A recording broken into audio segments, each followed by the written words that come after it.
En el marco del sexto Congreso del Libro Digital que se celebra en Barbastro, hablamos con el colombiano José Diego González, coordinador del área de ecosistemas del libro en el Centro Regional para el Fomento del Libro en América Latina y el Caribe, el conocido con el acrónimo de CERLAC. México fue el país invitado el año pasado, este año es Colombia, país de donde tú vienes, de Bogotá. ¿Y cuál es la situación del libro electrónico en tu país? Bien, Colombia actualmente está registrando poco más del 25% de sus títulos en formato digital. Esto está muy cerca al promedio regional que se sitúa entre el 22-24%. Digamos que uno de los principales actores que ha hecho avanzar la edición digital son las editoriales universitarias, es donde mayor penetración ha tenido la edición digital. Y otro segmento que ha jalonado mucho la edición de títulos en formato electrónico son los autores editores. Acudes a este congreso en representación del ente de referencia del fomento de la literatura, del libro y del sector editorial de América Latina.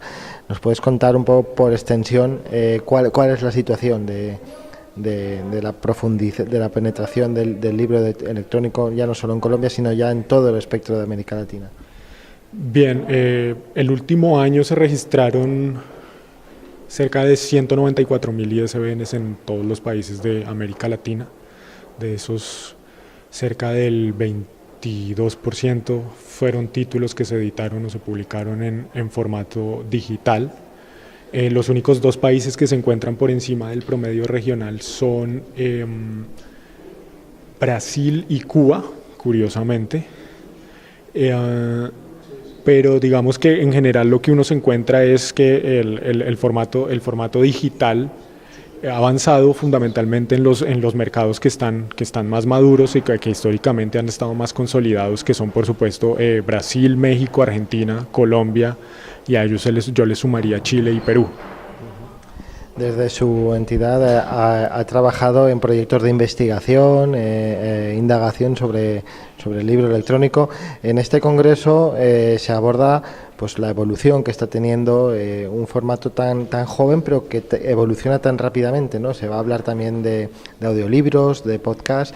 Yo no sé si a raíz de sus investigaciones en el CERLAC puede perfilar ¿cuál va a ser la senda por donde va a transitar el libro electrónico en los próximos años?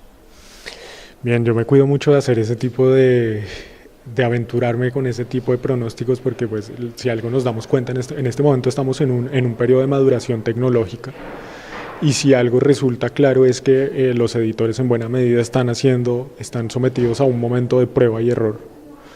Entonces aventurarse a decir cuál va a ser el futuro del libro electrónico resulta bastante complicado.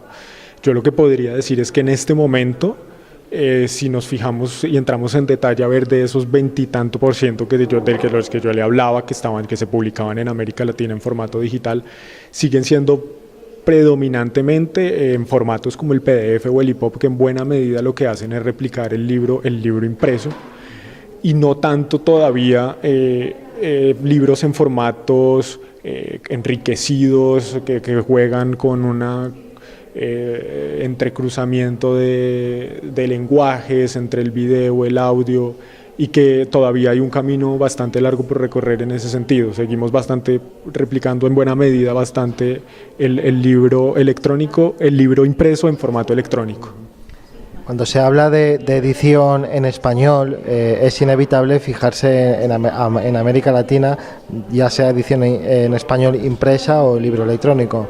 Sois un continente de referencia, ¿no? En este sentido, la Feria de Guadalajara en México y otra serie de iniciativas. ¿En qué debe fijarse España en Latinoamérica para atraer iniciativas de éxito de cara al libro electrónico, por ejemplo? Creo que ese es un tema bastante complicado en la comunicación entre España y América Latina.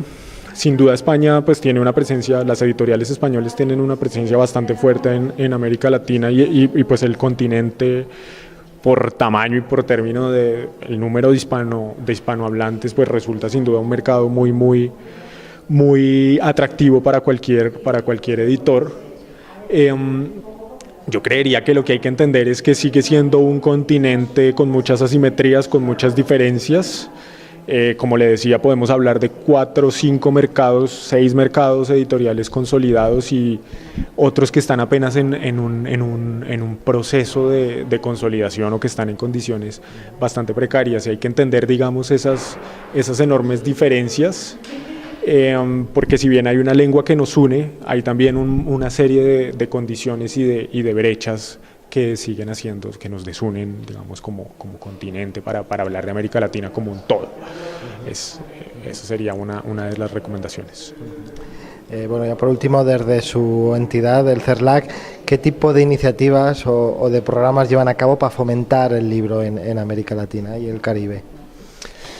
Bueno, iniciativas de todo orden, pero creo que fundamentalmente durante los últimos 10 años la actividad del CERLAC se ha concentrado en prestar asesoría a gobiernos para el desarrollo de políticas de fomento de la lectura y para el fortalecimiento de las bibliotecas públicas. Creo que es una parte fundamental del trabajo que hace el organismo, y por otro lado está, por supuesto, el acompañamiento, que es además el que dio origen en buena medida al centro hace ya más de 40 años, que es el acompañamiento para la consolidación de industrias editoriales en cada uno de los países. Y en esa medida, en el momento en que nos encontramos, el CERLAC sin duda trata de ser un referente teórico para entender muy bien en qué estamos y hacia dónde puede ir el mundo del libro, pensando justamente en las principales tendencias de lo digital y especialmente en cómo se está leyendo, que por cuenta de lo digital ha cambiado de manera significativa, y eso es algo que hay que entender. Y lo tratamos de hacer desde las encuestas, para que esas encuestas den justamente cuenta de cómo ha cambiado y cuáles son esos nuevos hábitos de consumo y esos nuevos hábitos de lectura. Y para eso estamos aquí en este congreso.